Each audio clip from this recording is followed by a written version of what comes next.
We just finishing the first chapter in Ahavas Chesed regarding acts of loving kindness.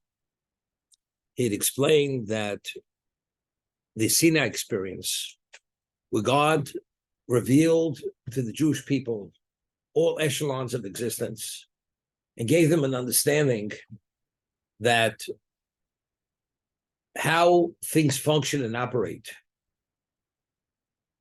that every aspect of existence is only two gods, Chesed, his selfless givingness, and therefore the willing of existence. And as a result of that, they appreciate the understanding that unless you have love for Chesed, the world cannot go forward.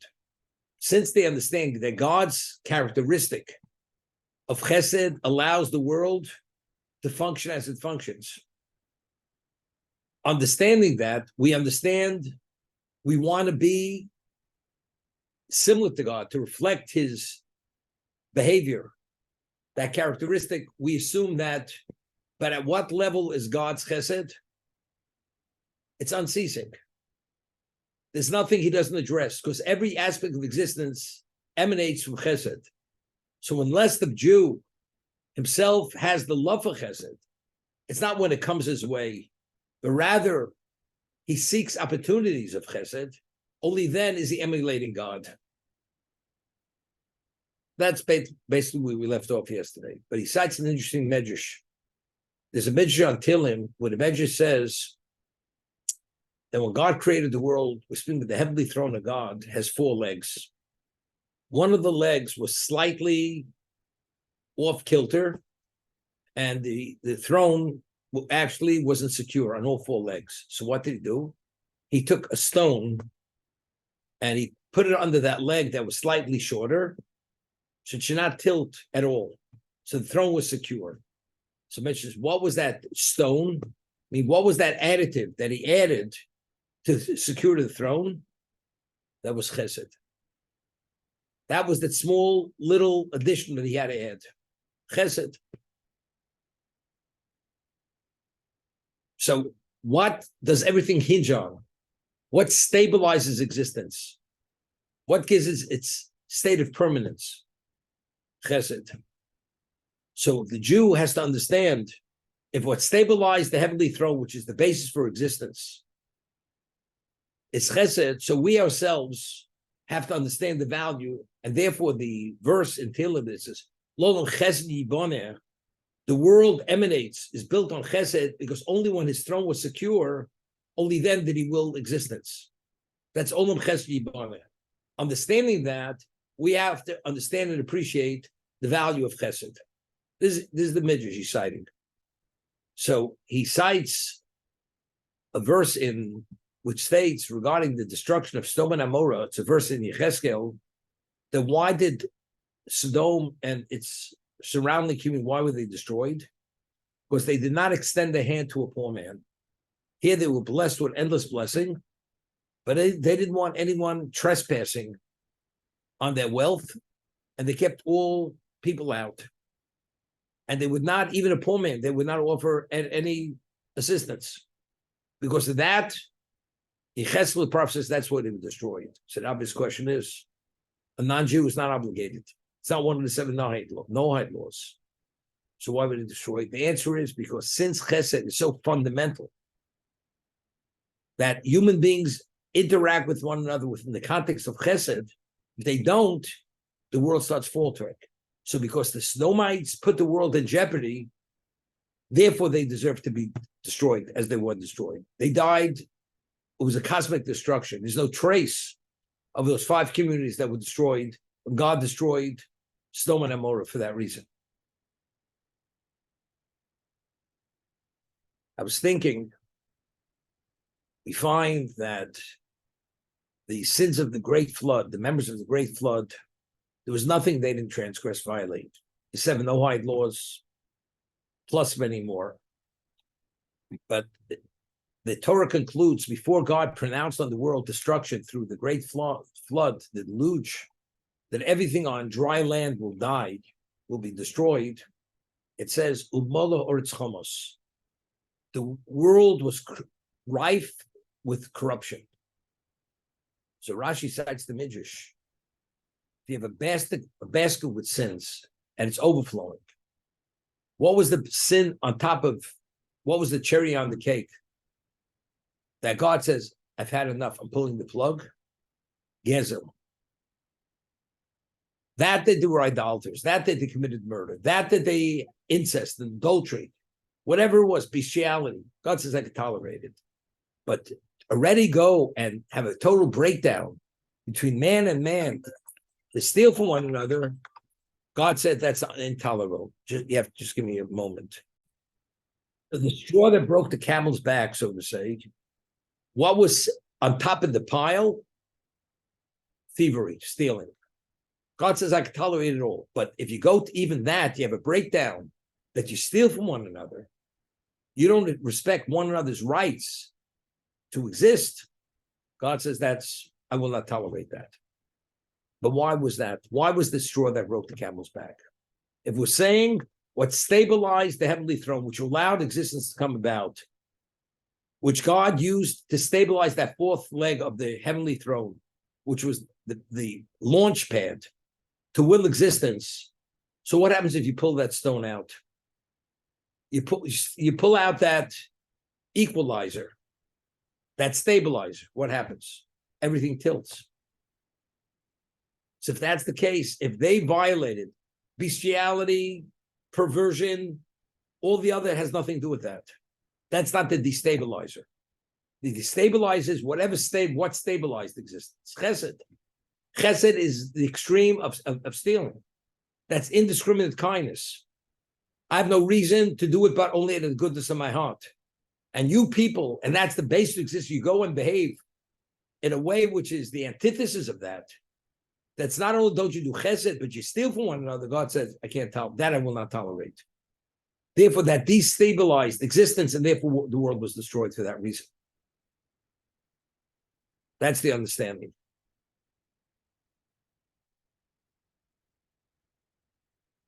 Now, God's chesed is continuous. Continuous. If the world only exists because he continuously wills existence, therefore the world is based on God's unceasing kindness. He cites over here, the Midrash says, the verse says, God created man in his image. But God has no image. So it means in his profile. What's God's profile? So the way the commentators explain it over there, that just as God is the ultimate intelligence, has the ultimate intelligence, man was endowed with intelligence. Just as God has the ability to do as he chooses, man does as he chooses, meaning free choice. Every other living species, its level of function is based on its DNA.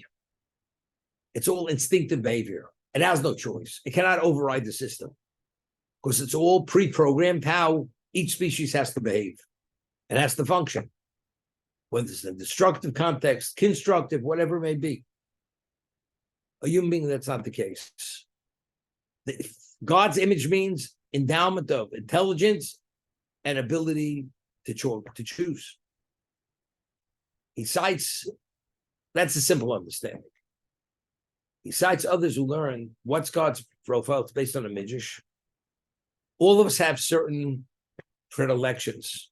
We have certain characteristic, inborn. Every person was inborn with God's characteristics. They're there. You just have to be able to hone them, to perfect them, but they're there. So what is that? Chesed is one of God's characteristics, how he relates to this existence. Because all existence came into existence due to his indiscriminate kindness. He had nothing pushing him to do it. He had no obligation, but he did purely for the sake of kindness to those who don't even exist. He created beings to exist, to be beneficiaries of that kindness, which is the ultimate. So the human being has inborn characteristics in his DNA to have relevance and inclined to do whatever God does. To do chesed. Every human being has in his DNA the ability to do chesed, except you have to extract it. You have to hone it. Now the question is why? So he goes to explain that every human being could live on a desert island. You can't. For us to advance and develop and grow and achieve certain milestones in life, you have to come to other people. You can't do it all by yourself. You have people, you delegate through them, or other people, due to their loving kindness, they offer their services. And he gives many examples. A person, when you're alive, you say, well, I have the ability to do for myself. What if a person dies? What about a person is incapacitated because he's not well? He has no choice. He has to come up to others. What happens if others don't have that? They're not inclined to help. So that person is incapacitated due to an illness. He dies in his bed because nobody's going to tend to his needs. So God infused in the human being a sense that when he sees a person in need and he's touched sufficiently, he will attend to the needs of that other person. But that's programmed into the DNA of a person. Of course, you have choice. You could suppress it. But everyone has, to some degree, that inclination to be touched by somebody else's lack, somebody's pain, somebody's important need. We're able to relate to that. As God relates to it, we relate to it. Okay? That's the image of God. So God endows the Snowmite community with the ability to have a capacity to do chesed. You say, he's a rich man. He's a this man. You have every excuse under the sun. Under the sun, why not? What about if a person's down and out, and unless you participate, he's going to starve to death? That's part of the endowment. Minimally, to be sensitive for that. A rich man, do you lend him? Don't you lend him? Do you help him? Don't you help him? But this person's helpless. So how could you be so insensitive, so cruel, call it cruel, that if you're able to intervene and make a difference in that person's life, you sit by and let the person just wither away and disappear? So it does not be part of the 7 Noahide laws. It's so fundamental to existence that God infused in the human being a natural inclination to do good. And you went and you suppressed it, or it's something which is obvious and you don't do it, therefore you have to be condemned. And that whole generation was condemned because they lost their sense of humanism, not to do the will of God. This is what he writes.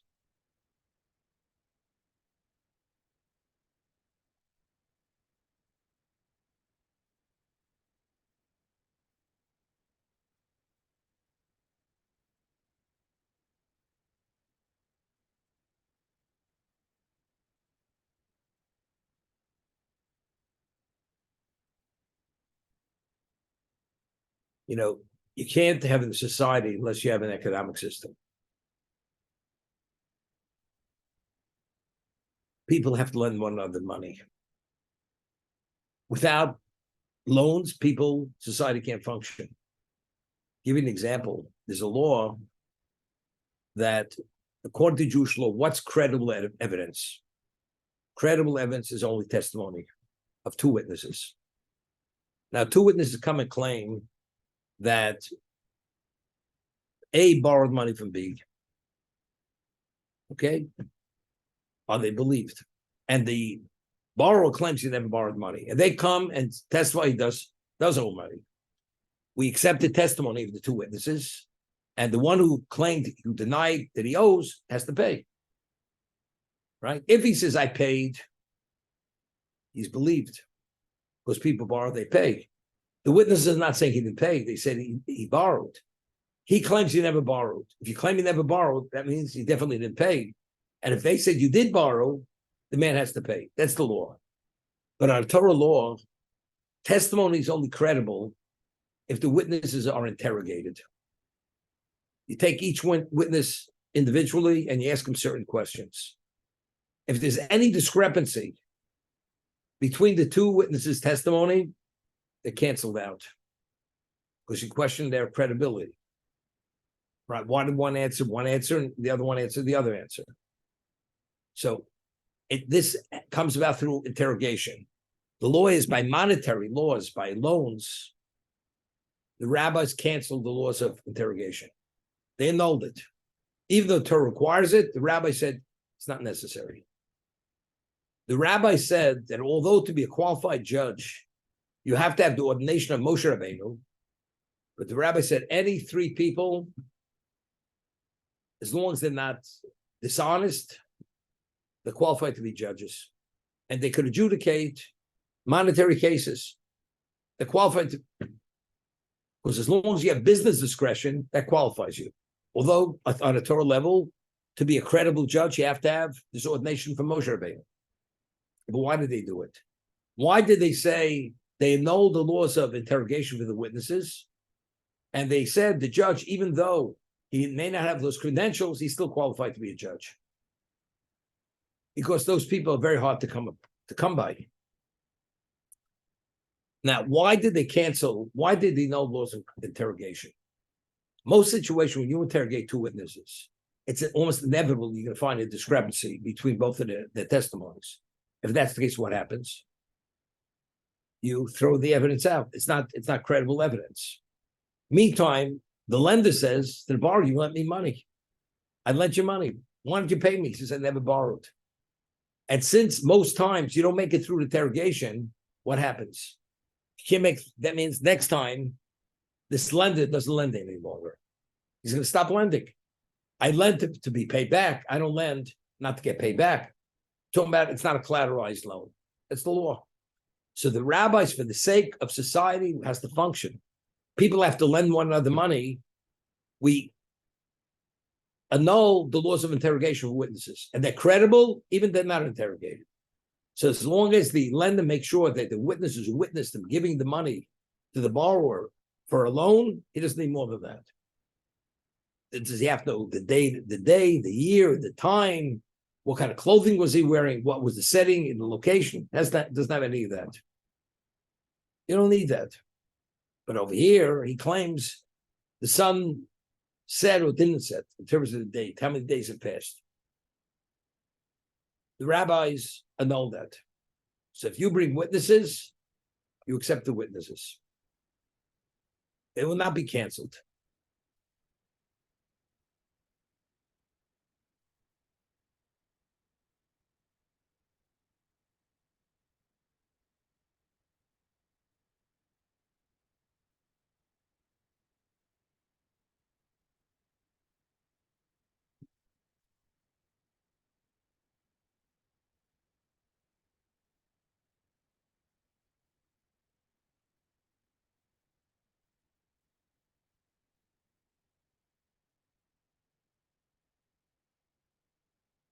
So we see, so the Gemara says, so why did they cancel the laws of interrogation? Because people will stop lending money. Because the likelihood of your evidence to make it through the process is not going to make it. So therefore they canceled the laws of interrogation. Just on they say so, you pay. What about judges? Without that ordination, they're not qualified to be judges. If you don't have judges, you can have the best evidence in the world. You have to present it before judges. But a judge is only a judge qualified if he has their ordination. They said, no, even an ordinary working person who has some degree of discretion of what right and wrong is, it's enough. Doesn't need more than that. Why? Because again, you know how difficult it's to find a judge who has that level of ordination. It's almost not to be found. If it's not to be found, that means the likelihood of the lender getting his money back is probably remote. If that's the case, you know something? He's not lending any longer. You can't get the judge. You can't find witnesses, although he knows he lent him the money. You can't slay out from both sides. You don't need interrogation of witnesses, and you don't need that qualification for the judges. As long as they're not dishonest, they qualify to be the judge. Why? She should not discourage people from lending money. See, people won't lend money. If people don't lend money, there's no society. You know, as they say, you need oil to grease those wheels. Without loans, society can't function. People can't make money. They can't advance themselves. Therefore, it's basic for the human being. So we speak about loving kindness. We're not talking about alone. We're talking about any level of kindness. That's part and parcel of the human being.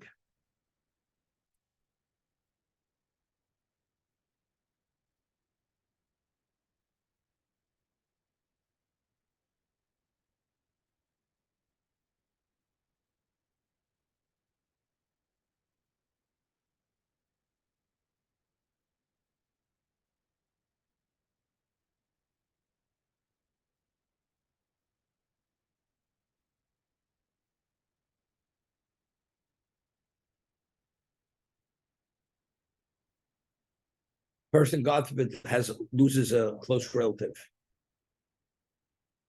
There's a law that, God forbid, a person has a nervous breakdown. It's ruled that due to his mental state, he's in danger. It's not a person has to have a heart attack or hit by a car and he has brain injury. You violate the Shabbos. If a person himself is having this so-called mental meltdown, you violate Shabbos for that. Because Rabbi Feinstein rules that when a person has this very serious compromised emotional state, you never know what he can do to himself. He can do terrible things. Therefore, that's life-threatening. It's life-threatening. And a person can only take so much abuse. And the many things which precipitate that. Therefore, society to function, it's a known fact that Russia, per capita, has the greatest amount of alcoholics and depression and suicides. Why? Because the extent of the winter months in Russia and light versus darkness is more than other places in the world. So what does a person do to avoid depression? As they say, he hits the bottle. He drinks. That's why the Russians themselves, they drink so much, and that's why it's a non-functioning society. Because they themselves incapacitate themselves, it was due to the environment, which is so depressive and so weighty, weighs them down, they drink. That's what it is.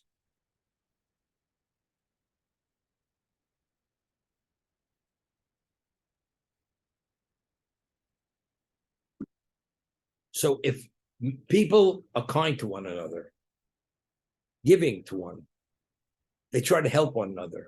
They hear another person's problem. What does that do? That gives encouragement. That prevents depression. Person is anxiety ridden because he has certain worries. Another person says to him, don't worry, I'm here. You can rely on me. That minimizes the anxiety. So I'm just saying, for the function of Chesed is so integral on so many levels, raising children, helping another's child, helping a member of your community. All this is as God is integral to existence because he wills existence, humanity is integral to one another because without helping one another, you have no humanity. I told over the Gemara, this person's name was Choni Amagil. Choni Amagil slept 70 years. You know the story Rip Van Winkle. You think it started with Rip Van Winkle? Started with Choni, the story in the Talmud. It says he slept for 70 years. 70 years. Could you imagine? Choni Amagil had the status of a Tana. One day he took a lunch break, sat down by a stone wall, and he fell asleep. He only woke up 70 years later. Hibernation, 70 years hibernation. I mean, it's a miracle that he lived. It was a miracle. But why? Because he said, he had a question. The 70 years that we spent in Babylon, after the destruction of the first Beis Hamikdash, is Hayinu Kecholmim. It's like it was a dream. The 70 years were like a dream. So Choni Amagil asked the question, since when does a person dream for 70 years? So what happened? Soon after he asked this question, he sat down by this wall on the edge of a forest, and he fell asleep. Woke up 70 years later. So Hashem says to Choni, now you understand. You understand? Such a thing could exist. He could sleep for 70 years. So when he woke up, nobody barely remembered it. He walks into the study hall and he hears himself being quoted. Choni said this, Choni said that, within Talmudic discourse. So he says to them, I'm Choni. They say, what else is new? We haven't seen him in 70 years. Also, where did you come out of? He's going to tell him a story. He fell asleep and a miracle to prove a verse. So what? So he says to him, says to God, O chavrusa o misusa. Either I have a friend or take me out of this world. Man cannot live alone on a desert island. You need somebody else. You need some level of companionship. A friend, at least. Somebody you could speak to. But if I'm seen way out there in a different era and have no relevance to the present period, oh, chavrusa misusa. Either give me that partner or take me out of here. So what do we see? That people need one another at some level. When they die, to be buried, to be prepared for burial. When they're alive, to be lent money, to be assisted across the street, whatever it is. It's unlimited. The way people are taxed.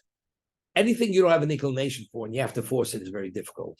But a person naturally is giving, and he's naturally available for others. You don't really realize how busy you could be because the person, when he's busy, it's natural. Anything that's natural to the person is not difficult. But that's the test. Do you leave it natural because that's inborn in every human being, not only the Jew, or no, it's not inborn. You have to make a choice, and sometimes choices are more difficult than others. 30 years down the road, you may have to make a choice. Maybe there's other cleaners, and they, whatever it is, they're updated.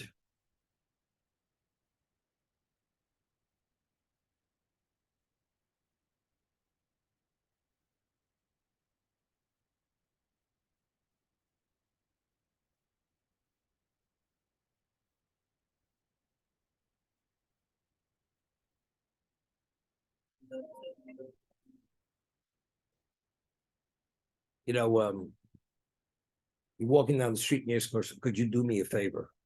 You don't know the man from Adam. Right away you feel you're being put upon. What is he asking you to do him a favor? You don't know him, you owe him nothing. So he says, no, I can't, I have a back problem. I can't bend down and pick something off the sidewalk. Could you please pick it up for me? When the person hears that, he says, why not? Of course I'll help you. Another person would just ignore him, just keep going. But again, there's so many levels of where we need, you can't live independent of any without somebody else's involvement in your life. One needs a spouse. One gets older, one's children. Help. A daughter is different than a son in terms of accommodating a parent's needs. But each person has his own inclinations and predilections and qualities of ability to be able to address many things. I'll tell you something, the Ahavas of Baba says something phenomenal. The world to function needs many types of people. You need people who are architects. You need people who are masons. You need people who are carpenters. You need people who are sanitation people. You need people who are doctors. You need people who are mathematicians. Why? Because all those needs are needs on the world scene. You can't have a world unless you have all people, unless you have those people in place to be able to advance existence, to accommodate existence. You have to have farmers. That means you have to have people interested in agriculture. You have to have hunters, that people could trap animals for their hides, for their fur, for their food value. You have to have fishermen to be able to fish, take fish out of the sea. Now, where does it all begin? It begins when before a person's born, God endows that every person with a certain interest and inclination to pursue something in life. What a person becomes an architect, just come out of thin air. No, the person even earlier in life, that's something he wanted to be. But who implants that in his mind that he wants to be that? God. Because anything the world needs, it's like when you have to hire employees to run a company, you hire employees and you get a database to pick whichever employees you need to fill certain positions. God had to pepper existence with every ability, otherwise society can't function. Therefore, from point of childhood going forwards, very often people, they want to be that. I want to be a policeman. I want to be a fireman. I want to be a sanitation department worker. You want to be sanitation, but people, they have no problem being a sanitation worker. Either they lost their sense of smell, and this is even before disposable gloves, right? They're sanitation workers. But they pride themselves in that. Why? Because they see, earning an honest living, there's nothing to be embarrassed about. But another person says, it may not be embarrassed, but it's not my interest. It's not my cup of tea. Okay, we're going to stop here. I have to take this call.